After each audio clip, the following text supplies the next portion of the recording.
आपण पेट्रोल पंपावर जातो, गाडीत पेट्रोल भरतो. किती वेळ लागतो? काही सेकंद, बरोबर.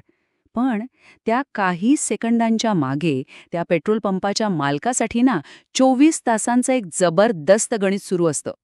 आजच्या या विश्लेषणात आपण नेमकं हेच पाहणार आहोत. पेट्रोल पंप चालवण्यामागची ही छुपी आव्हानं कोणती आहेत आणि तंत्रज्ञान या सगळ्या गुंतागुंतीच्या व्यवसायाला कसं काय सोपं बनवतं. तर मग प्रश्न हा आहे की पेट्रोल पंप चालवणं किती अवघड असतं. आता वरवर पाहिलं तर वाटेल की यात काय एवढं, पण थांबा, या प्रश्नाचं उत्तर वाटतं तितकं सोपं नाहीये. उलट ते अनेक अनपेक्षित वळणांनी भरलेलं आहे. जरा विचार करा, एका पेट्रोल पंप मालकाचा दिवस कसा असेल. एकीकडे पैशांची आणि इंधनाची चोरी किंवा तूट थांबवायची आहे, दुसरीकडे जे कोणी उधारीवर पेट्रोल घेऊन गेलेत त्याचा हिशोब ठेवायचा आहे. आणि हे कमी होतं की काय म्हणून रोजचे ते किचकट अकाउंटिंग, टॅक्सचे नियम, ऑडिटची तयारी. अरे देवा, या सगळ्या धावपळीत ना खरा नफा किती होतोय हे शोधणंच एक मोठं आव्हान बनून जातं. चला तर मग सुरुवात करूया एकदम ग्राउंड लेवलपासून, म्हणजे जिथे खरी धावपळ सुरू असते. विचार करा, एका पंपावर कितीतरी सेल्समन वेगवेगळ्या शिफ्टमध्ये काम करत असतात, बरोबर. आता दिवस संपल्यावर त्यांच्या विक्रीचा आणि जमा झालेल्या रकमेचा हिशोब जुळवणं हे एक मोठं आव्हान आहे, कारण इथे प्रत्येक पैशाचा हिशोब लागायला हवा. आता बघा, पारंपरिक पद्धतीत काय होतं, सगळा कारभार वही खात्यांवर. मग चुका तर होणारच, आणि हिशोब जुळवायला किती वेळ लागायचा विचार करा, तासनतास. आणि समजा पैसे कमी भरले गेले तर मग कोणाला धरणार जबाबदार, चूक कोणाची हे शोधणं म्हणजे अशक्यच. पण आता सॉफ्टवेअरमुळे काय होतंय, सगळं ऑटोमॅटिक. प्रत्येक सेल्समॅनवर रिअल टाईममध्ये लक्ष ठेवलं जातं, हिशोब आपोआप होतो, आणि सगळ्यात महत्त्वाचं, काही फरक दिसला की तो लगेचच्या लगेच समोर येतो. आणि मग बघा, चित्र एकदम क्लिअर होतं. इथे आता अंदाजे बोलायला जागाच नाही. डेटा स्पष्ट सांगतोय, सेल्समन 1च्या हिशोबात 50 रुपये कमी आहेत आणि सेल्समन 3च्या हिशोबात 100 रुपये. हे फक्त कोणाची चूक आहे हे शोधण्यापुरतं नाहीये, तर संपूर्ण व्यवसायात एक प्रकारची पारदर्शकता आणण्यासाठी हे किती महत्वाचं आहे, नाही का. ठीक आहे, तर आता एका सेल्समनच्या हिशोबावरून थोडं मागे येऊया. कॅमेरा जरा झूम आउट करूया, कारण दिवसभरात फक्त एका व्यक्तीने नाही तर संपूर्ण पंपाने मिळून किती धंदा केला हे एका नजरेत समजून घेणं हे पुढचं मोठं आव्हान आहे. आणि हे बघा, या रिपोर्टमुळे दिवसभराची कमाई कुठून आली याचं उत्तर एका क्षणात मिळतं. म्हणजे 60% रक्कम कॅश आली, पण तब्बल 25% रक्कम ही उधारीवरची आहे आणि 15% काढणे. हा फक्त आकड्यांचा खेळ नाहीये बरं का, हा तर व्यवसायाचा रक्तप्रवाह समजून घेण्यासारखा आहे. खास करून उधारी किती वाढत चालली आहे यावर लक्ष ठेवण्यासाठी हे खूपच महत्त्वाचं आहे. पण थांबा, कमाई हा तर कथेचा फक्त एक भाग झाला. हा जो रिपोर्ट आहे ना, तो म्हणजे व्यवसायाचा रोजचा हेल्थ चेकअप आहे असं समजा. म्हणजे बघा, दिवसभरात किती पेट्रोल डिझेल विकलं गेलं, किती इतर खर्च झाले, बँकेत किती पैसे जमा झाले, आणि सगळ्यात महत्त्वाचं म्हणजे टाकीतलं इंधन आणि विक्रीचा आकडा, हे दोन्ही जुळतायत की नाही, ही सगळी माहिती एकाच ठिकाणी मिळते. हाच तर आहे व्यवसायाचा खरा लेखाजोखा. चला, आता विक्रीच्या व्यवस्थापनावरून आपण थेट व्यवसायाच्या आर्थिक व्यवस्थापनाकडे उडी मारूया.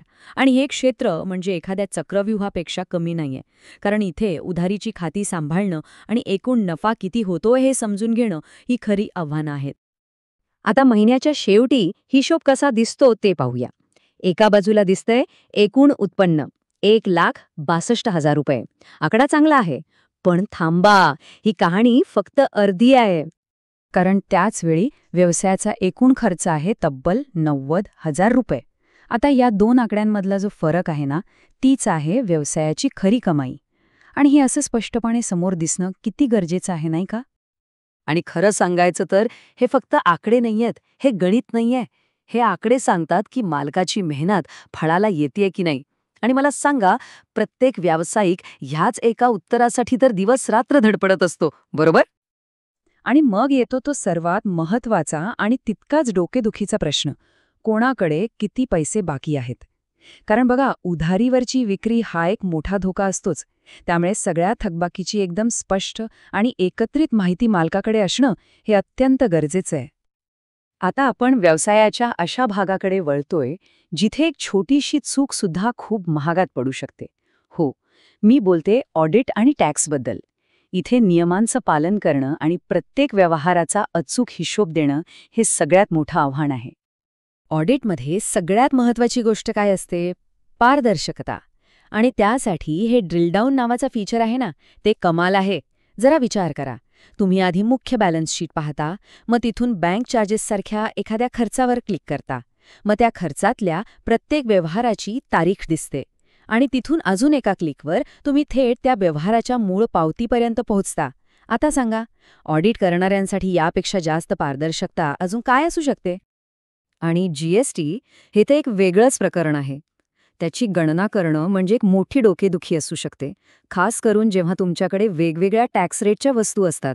पण तंत्रज्ञान इथेही मदत करतं. ते काय करतं तर पेट्रोल डिझेलसारख्या नॉन GST वस्तूंचा हिशोब वेगळा ठेवतं आणि ज्या वस्तूंवर 18% GST आहे, जसं की वंगण, त्याचा हिशोब वेगळा ठेवतं. सगळं आपोआप.